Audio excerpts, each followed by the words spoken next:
हमारे दिमाग में दुनिया भर के थॉट चल रहे हैं, मतलब फोकस उतना बेहतर हमारा है नहीं। रिवीजन बहुत बड़े लोड की बात नहीं है। सबसे पहला आपका रिवीजन का शेड्यूल क्या होना चाहिए, ये नहीं होना चाहिए कि टूटा फूटा सा याद आ रहा है, नहीं, टू द पॉइंट चीजें बिल्कुल याद आनी चाहिए दिमाग में। तो आपके दिमाग में क्लैरिटी आ जाएगी कि अच्छा क्या एग्जैक्टली रिवाइज करना है, कि आपके सोर्सेस क्या होने चाहिए। जितना ज्यादा आप खाली बैठोगे ना, आपके मन में बेकार के थॉट उतने आएंगे। अगर आप उस कैटेगरी के हो कि यार कम नंबर आने पर आप बिना मतलब पैनिक कर रहे हो, सेल्फ डाउट में चले जा रहे हो, तो इन दैट केस आप ओके। सो हेलो हाय सभी को, वेलकम टू दिस वीडियो। स्वागत है आप सभी का आज के इस वीडियो में। तो आज के इस वीडियो का पॉइंट क्या, उसके ऊपर मैं आपसे बात कर लेता हूं। तो सर, जैसा अब हमारे पास अराउंड 5-6 डेज एग्जाम में बचे हुए हैं, तो यहां पर बहुत बहुत बहुत जरूरी है कि जितनी भी चीजें आपने क्वांट में पढ़ी हैं टिल योर कैट प्रिपरेशन, उन सबको अब ना आप अच्छे से रिवाइज कर लो, स्पेशली क्वांट में, क्योंकि आपने बहुत सारे तरीके के फॉर्मुले, ट्रिक, टेक्निक वगैरह पढ़े हैं, वैरायटी ऑफ क्वेश्चन पढ़े हैं, तो उनको आप एक बेहतर लेवल पे रिवाइज करें, ये बहुत जरूरी है। सब ऑलमोस्ट सभी एडुकेटर एक एडवाइस आपको दे रहे हैं, जो मैं भी देना चाहूंगा कि यार किसी भी तरह के नए क्वेश्चंस आप सॉल्व मत करो, किसी भी तरीके का नया चैप्टर मत लेके बैठो। क्यों? क्योंकि इस वक्त ना हमारे दिमाग में दुनिया भर के थॉट चल रहे हैं, मतलब फोकस उतना बेहतर हमारा है नहीं। तो हाई चांसेस है कि कोई नए तरीके का क्वेश्चन हमसे सॉल्व नहीं हो पाएगा, तो हम बिना मतलब पैनिक करेंगे। कोई नई चीज सीखने पे हम कॉन्सेंट्रेट नहीं कर पाएंगे, तो समझ नहीं आएगी, फिर हम परेशान होंगे।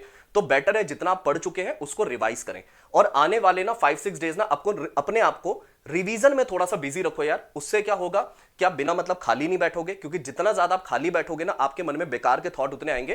तो बेहतर है अपने आप को पढ़ाई में बिजी रखते हैं और हल्का रखते हैं, हल्की चीजें रखते हैं। मतलब जैसे रिवीजन बहुत बड़े लोड की बात नहीं है, जो आपने ऑलरेडी पढ़ा हुआ है पहले, बस उसको समअप करना एक बार दोबारा से। और ये बहुत जरूरी भी है, ताकि आपके कंटेंट जो आपने पढ़ा है उससे रिलेटेड क्वेश्चन जब एग्जाम में आए तो आप उसको डील कर पाओ, वो आपको एकदम से क्लिक होना चाहिए। ये नहीं होना चाहिए कि टूटा फूटा सा याद आ रहा है, नहीं, टू द पॉइंट चीजें बिल्कुल याद आनी चाहिए दिमाग में।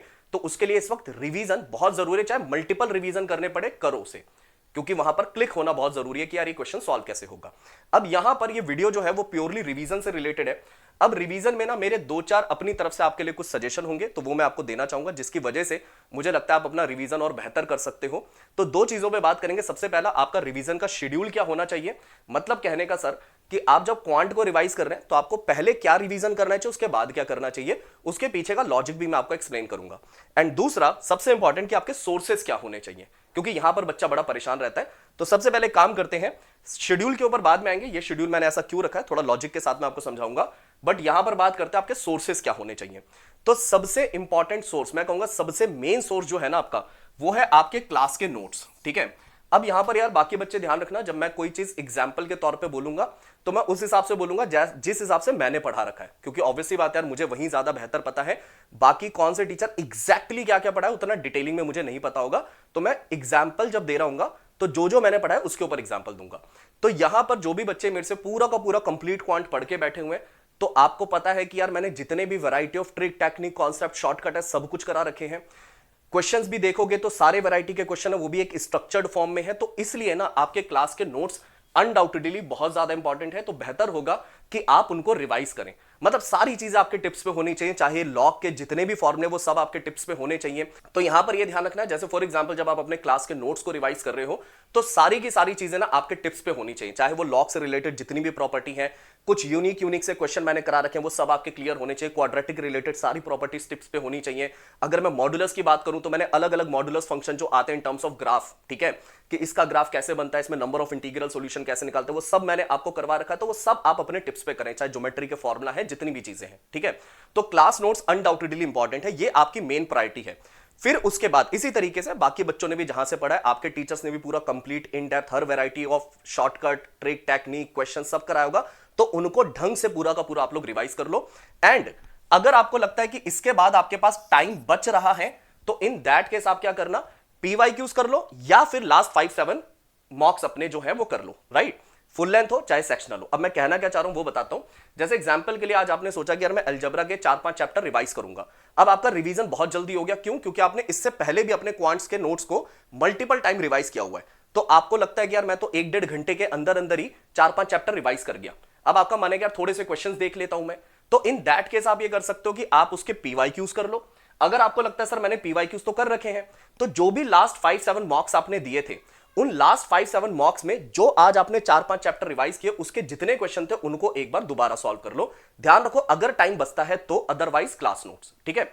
अगर किसी के पास और टाइम बच जाए तो मैंने जो एरिथमेटिक और अलजेब्रा की मैराथन आप लोगों को कराई है, एरिथमेटिक की मैराथन हमारे यूट्यूब पे अवेलेबल है, अलजेब्रा की मैराथन मैंने हमारी ऐप पर कराई थी जो कि फ्री है, तो उनके क्वेश्चंस के थ्रू भी आप अरिथमेटिक अलजेब्रा को रिवाइज कर सकते हो, बहुत बेहतर लेवल का रिवीजन हो जाएगा। तो ये कहीं ना कहीं आपके सोर्स होने चाहिए, बट ध्यान रखना क्लास नोट्स ये ज्यादा इंपॉर्टेंट है। अगर टाइम बचे तो ये कर लेना, और टाइम बचे तो ये भी कर लेना। डन है सर। उसके बाद बात करते हैं सर कि आपका शेड्यूल क्या होना चाहिए रिवीजन का। तो सबसे पहले ना आप रिवीजन में अलजेब्रा, और अगर नंबर सिस्टम आपके टॉपिक्स में है कि आपने नंबर सिस्टम पढ़ा है, तो 2 दिन लगा के अलजेब्रा नंबर सिस्टम को रिवाइज करो अच्छे से। अरिथमेटिक से शुरू मत करना। क्यों? क्योंकि अगर मैं आपको बोलूं ना अभी कि यार आपको क्वाड्रेटिक रिवाइज करना है, तो आपको एग्जैक्टली पता है कि हाँ यार ये फॉर्मुलाज थे, ये मैंने लिख रखे हैं एक पेज पे सारे फॉर्मूला, ये सर के कुछ क्वेश्चंस थे, ये है। तो आपके दिमाग में क्लैरिटी आ जाएगी कि अच्छा क्या एग्जैक्टली रिवाइज करना है। अरिथमेटिक की अगर मैं बात करता हूं तो अरिथमेटिक क्या होता है ना, ऐसा नहीं कि बस वो 4-5 फॉर्मूले का खेल है, नहीं। अरिथमेटिक अगर किसी को बेहतर लेवल पे समझना है, तो जैसे मैं करा रहा होता हूं कि हर क्वेश्चन ना एक दूसरे से कनेक्ट होता हुआ आगे बढ़ता है।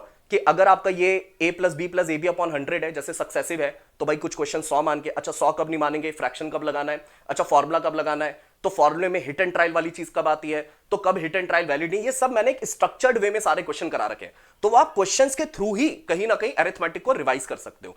तो सबसे पहले ऐसा काम करो जो इजी है, दैट इज कि आप अलजेब्रा और नंबर सिस्टम को पहले 2 दिन रिवाइज कर लो, क्लास के नोट्स वगैरह अच्छे से।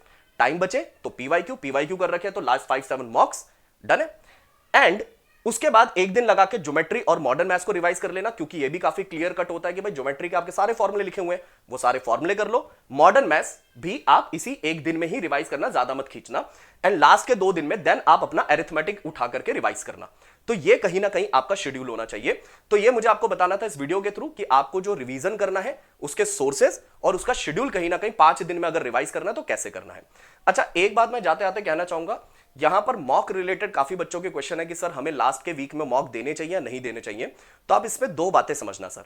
सबसे पहला पॉइंट है कि आप अभी अगर मॉक्स देते हो और भगवान चाहे आपका अच्छा स्कोर आए, अभी आप एक मॉक देते हो, आपका अच्छा स्कोर आए, मतलब जितना आपका पोटेंशियल है, जितना आपने सोचा उतना स्कोर आ गया, तो क्या उससे आपकी प्रिपरेशन बहुत नेक्स्ट लेवल चली जाएगी? ऐसा कुछ नहीं है। बट यहां पर हाई चांसेस है, क्योंकि मैक्सिमम केसेस में मैंने देखा कि लास्ट वीक में जो बच्चे मॉक देते हैं उनकी एक्सपेक्टेशन से उनका स्कोर ना हमेशा ड्रॉप दिखता है उन्हें, तो बिना मतलब वो डीमोटिवेट होते हैं।